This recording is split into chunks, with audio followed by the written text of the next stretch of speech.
Episode 11 की starting सायोन के एक ड्रीम सीक्वेंस से होता है, जिसमें वो रिग्रेट करता है कि ह्यूजू के साथ जिस तरह उसने कोल्ड बिहेव किया, कभी प्यार से बात नहीं की, साथ बैठकर खाना नहीं खाया, कभी प्यार और केयर नहीं जताया। वहीं वो इमेजिन करता है कि अगर उसने स्टार्टिंग से ये सब किया होता तो उनकी लाइफ कितनी अलग होती। अब प्रेजेंट टाइम में ह्यूजू की कार खाई में गिर चुकी थी। सायोन एक्सीडेंट की आवाज सुनकर शॉक रह गया था, तो वो जल्दी से उस इंसिडेंट वाली जगह में पहुंचता है, जहां पुलिस उसे बताती है कि कार बहुत तेजी से इस रेलिंग को टक्कर मारी है और यहाँ से खाई में गिर गई है। कार की बहुत बुरी हालत हो चुकी है। क्राइम सीन में हमें ह्यूजू की एक सैंडल मिली, पर अब तक उन दोनों की बॉडीज नहीं मिली, तो सायोन उन्हें ढूंढते रहने के लिए कहता है। इधर ईना मिस्टर होंग ह्यूजू की मॉम पहुंच जाती है। मिस्टर बेक भी पहुंच जाते हैं। ह्यूजू की मॉम तो अपनी बेटी की चिंता में रोना धोना लग जाती है। वहीं मिस्टर होंग मिस्टर बेक से लड़ने लगते हैं, क्योंकि उन्होंने अपने असली बेटी को नहीं मारा था, जिसकी वजह से ये सब कुछ हुआ। ईना उन दोनों को चुप कराती है। ह्यूजू की मॉम पुलिस वालों से रिक्वेस्ट करती है कि ह्यूजू को ढूंढ देने के लिए। तभी सायोन नोटिस करता है कि असली सायोन की मॉम यहाँ नहीं आई थी, तो वो डिटेक्टिव से उसे ढूंढने के लिए कहता है। डिटेक्टिव मेमोरियल हाउस के कैमरा को चेक करता है, लेकिन सायोन के मॉम को बाहर जाते हुए देखा ही नहीं गया। फिर कहते हैं कि शायद बैक गेट से चली गई होगी, क्योंकि उस तरफ कैमरा नहीं था। तो सायोन इधर मिस्टर बेक के घर पहुंच जाता है, जहां वो ग्यूनजिन यानी असली सायोन की मॉम की कार चेक करता है, पर उसका डैश कैम फुटेज डिलीट कर दिया गया था और ग्यूनजिन के नाम पे सर्च वारंट निकालने के लिए कहता है, ताकि उनकी कार को चेक किया जाए और इनके कार के डैश कैम फुटेज को रिकवर किया जाए, जिससे पता लगाया जा सके कि वो उस इंसिडेंट के वक्त कहाँ थे। सायोन जा रहा था, तभी ग्यूनजिन लाइट्स ऑन करती है और उसे पूछती है कि यहाँ कर क्या रहे थे। सायोन गुस्से में कहता है कि तुम सैड क्यों नहीं हो, तुम भी तो नहीं जानती तुम्हारा बेटा जिंदा है या मर गया। यूजिन कहती है कि मैं क्यों लूं, 20 साल पहले तुम्हारे डैड बेक जांग हो ने मुझे कहा था कि मेरा बेटा पानी में गिर गया और डूबकर मर गया। तब हमने वो पूरा लीक छान मारा था, लेकिन उसकी बॉडी नहीं मिली। उसके बाद से ही मैं हर दिन रोती रही। मुझे ये तक पता नहीं चला कि मेरा बेटा जिंदा है या मर गया, इसलिए मैं बहुत रोई, बहुत दुखी हुई। जब भी पानी में से किसी की लाश मिलती तो मैं भागकर वहाँ पहुँच जाती। ऑलरेडी बहुत रो चुकी हूँ और अब यह सब कुछ एक्सपीरियंस करने की बारी तुम्हारी है। 4 दिन बीत जाते हैं, अब तक कुछ भी पता नहीं चलता है। ह्यूजू के फ्रेंड्स और फैमिली सारे लोग बहुत चिंता में थे और सभी लोग साथ में उसे ढूंढ रहे थे। यूरी और सांगवू भी उसे लगातार ढूंढ रहे थे। यूरी काफी इमोशनल होती है और कहती है कि वो इतने सालों से मेरे साथ काम कर रही है, पर उसने मुझसे ये सब कुछ छुपाया, इसलिए मुझे उसे जल्दी ढूंढना है ताकि ये सब कुछ पूछ सकूं और उससे माफी मंगवा सकूं। सांगवू कहता है कि ह्यूजू बहुत बड़ी प्रॉब्लम में फंसने वाली है अगर वो तुम्हारे हत्थे चढ़ गई, क्योंकि उसने एक और बात छुपाई थी कि वो बोल सकती है, जो सुनकर यूरी और शॉक्ड हो जाती है। सांगवू कहता पर उसकी आवाज बहुत प्यारी है। यूरी कहती है कि अब तो उसकी आवाज सुनने के लिए ही मुझे उसे जल्दी से ढूंढना होगा। तो ये दोनों क्राइम सीन के आसपास के इलाके में पहुंच जाते हैं, जहां ऑलरेडी सायोन के कलीग्स और ह्यूजू के कलीग्स पहुंच गए थे और वॉलंटियर ग्रुप बनाकर सभी लोग उसे ढूंढ रहे थे।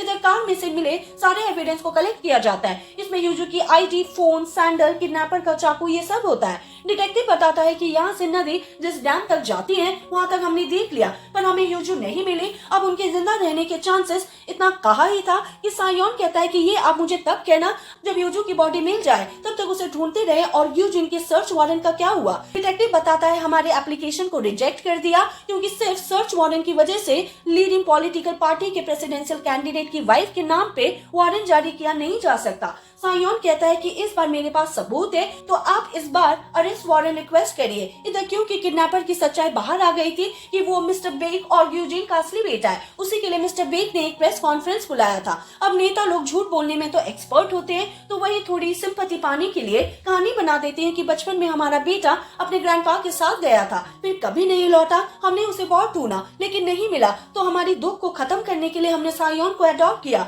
जिसे आप सब स्पोक पर्सन सायोन के नाम से जानते हैं। पर आपने जो सारे रूमर सुने हैं कि हमारा असली बेटा ही किडनैपर है, उसने स्पोक पर्सन सायोन को धमकी दी, वो सब झूठ है, इसका कोई सबूत नहीं है। पर तभी सायोन का रिपोर्टर फ्रेंड इनका भावना फोड़ देता है, क्योंकि उसने ऑलरेडी डोजे और मिस्टर सांगहून के साथ इंटरव्यू कर लिया था और सांगहून तो इकलौता आई विटनेस भी था, तो उन्होंने चेयरमैन बैक यूंग योंग और उनके ग्रैंडसन की सारी सच्चाई बता दी थी, जो वो यहाँ सबके सामने प्ले कर देते हैं। फिर तो यहाँ बवाल ही मच जाता है। तभी यहाँ पे पुलिस भी पहुंच जाती है और ग्यूजुन को मर्डर के चार्जेस में अरेस्ट कर लेती है। इससे वो खुद शॉक्ड रह जाती है। इधर यूजू की मॉम को अब अपनी गलती रियलाइज होती है, वो उसकी याद में बहुत रोती है। तभी ये लोग भी ग्यूजिन की अरेस्ट की न्यूज देखकर शॉक्ड होते हैं। ह्यूजू की मॉम तो बहुत ज्यादा डर जाती है कि कहीं ग्यूजिन ने ह्यूजू को मार तो नहीं दिया। इधर इंक्वायरी रूम में ग्यूजिन तो फुल रॉब झाड़ रही थी कि तुम लोग शायद अपनी जॉब से हाथ धोना चाहते हो, ह्यूजू की तो कोई बॉडी भी नहीं मिली, फिर मुझे मर्डर के लिए अरेस्ट कैसे किया। तभी डिटेक्टिव उसे एक वीडियो दिखाता है जिसमें ग्यूजिन चेयरमैन जैंग हो का मर्डर कर रही थी, पिल्लों से उनकी सांसें रोककर। तभी सायोन अंदर आता है और ग्यूजिन के सामने एक अंगूठी रखता है और रिवील होता है कि इस अंगूठी में एक हिडन कैमरा था और ये अंगूठी थी चेयरमैन जैंग हो की।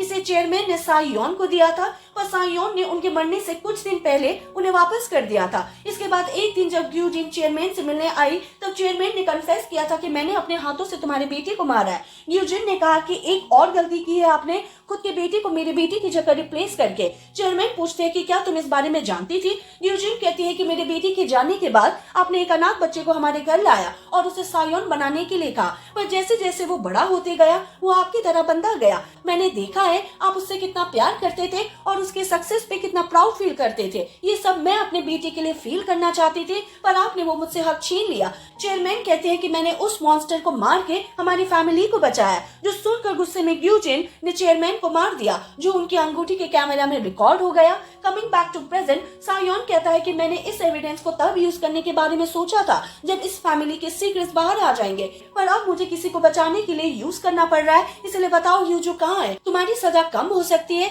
वरना पुलिस के पास तुम्हारा फोन, डैश कैम सबके एक्सेस है, वो लोग पता लगा ही लेंगे। ग्यूजिन कहती है कि चलो मान लिया ह्यूजू को किडनैप मैंने ही करवाया, पर तुम उसे जिंदा देखना चाहते हो ना, तो तुम्हें ऐसा क्यों लगता है कि मैंने उसे जिंदा रखा होगा। इसके साथ ही हमें एक फ्लैशबैक दिखाया जाता है जहाँ ह्यूजू ने स्पीड से रेलिंग को टक्कर तो मारी थी, पर कार अटक गई थी। अभी वहाँ पर बटलर किम आ गया था। उसने किडनैपर और ह्यूजू दोनों को अपने साथ ले गया और खाली कार को नीचे धक्का देकर ह्यूजू की चीजों को यहाँ वहाँ बिखेर दिया, ताकि ऐसा लगे कि वो लोग कार के साथ ही नीचे गिर गए थे। फिर प्रेजेंट में सायोन कहता है कि तुमने उसे मेरे लिए जिंदा रखा होगा, तुमने ये कहा था ना कि अब वो दर्द एक्सपीरियंस करने की बारी मेरी है। वो दर्द जब मुझे पता नहीं होगा कि ह्यूजू जिंदा है या नहीं, तो तुम मुझे तड़पाना चाहती हो, जैसे तुम अपने बेटे के लिए तड़पी हो। तुम उस बेग जैंग हो के बेटे से बदला लेना चाहती हो जिसने तुम्हारे बेटे को तुमसे दूर किया। इधर पुलिस वाले को ग्यूजिन के फोन से ह्यूजू की लोकेशन का पता चल जाता है, तो सायोन उनके साथ ह्यूजू को ढूंढने निकलता है। तो ग्यूजिन ने ह्यूजू को एक जगह बांध करके जिंदा रखा था, जिस प्लान में उसका साथ दिया था बटलर किम ने, जिसको ग्यूजिन ने पहले ही कह दिया था कि अगर मुझे कुछ हो गया तो ह्यूजू को मार देना और मेरे बेटे को बचाना। तो बटलर किम ने बैक फैमिली के एक पुराने घर के अंडरग्राउंड लॉकर रूम में एक में ह्यूजू को और दूसरे में किडनैपर को बंद करके रखा था, जिन्हें टाइम टू टाइम खाना देने आता था।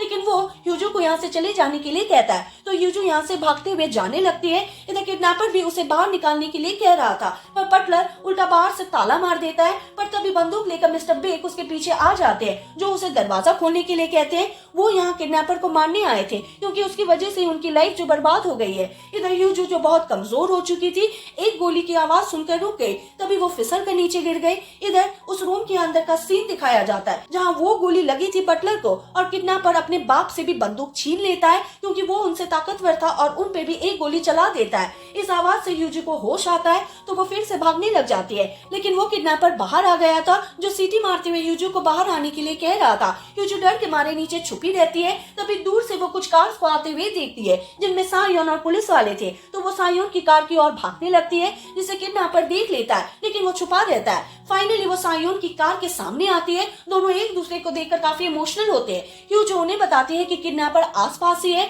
और उसके पास एक गन है। तो डिटेक्टिव सायोन और ह्यूजू को जाने के लिए कहता है और वो अपनी टीम के साथ किडनैपर को ढूंढने के लिए आगे आता है। तो सायोन ह्यूजू को लेकर यहाँ से निकल रहा था, पर तभी किडनैपर उसके सामने आ जाता है और उन पे गन तान देता है। सायोन को बाहर निकलने के लिए कहता है, तो वो ह्यूजू को अंदर ही रहने के लिए कहकर बाहर आता है और किडनैपर से कहता है कि प्रॉब्लम तुझे मुझसे है, इसलिए ह्यूजू को कुछ मत करना। मैंने कहा था ना मुझे तेरा कुछ नहीं चाहिए। किडनैपर कहता है कि हाँ, तू अपनी बाकी जिंदगी ह्यूजू के साथ खुश रहना चाहता है ना, पर क्या तुझे याद है मैंने क्या कहा था कि तुझे तड़पता हुआ देखना चाहता हूँ। क्या तुझे गिल्टी फील नहीं होता कि तू एक जांग हो का बेटा है जिसने ना जाने कितने गलत काम किए। तभी डिटेक्टिव दूर से इनके कार को रुका हुआ देख लेते हैं, जिससे उन्हें डाउट होता है। तो अपनी टीम को धीरे धीरे इनकी ओर आने के लिए कहता है। इधर किडनैपर सायोन के कान में कुछ कहता है, जिसे सुनकर सायोन बहुत शॉक और सैड होता है और काफी इमोशनल होकर ह्यूजू को देखता है। किडनैपर उसे ऐसा देखकर हंसने लगता है। तभी पुलिस उसे हर साइड से घेर लेता है और उसे गन छोड़ देने के लिए कहता है, लेकिन किडनैपर सायोन की ओर गन पॉइंट करता है और एक गन शॉट की आवाज आती है,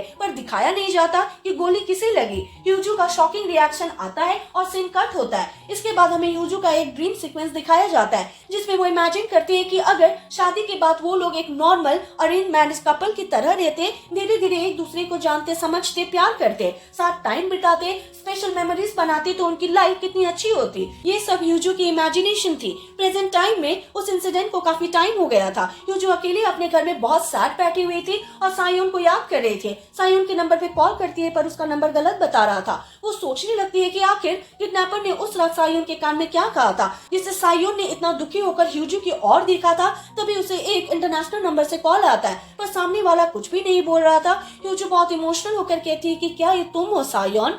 इसी के साथ एपिसोड 11 यहीं पे खत्म होता है। हम मिलेंगे नेक्स्ट वीडियो के साथ। Thank you for watching.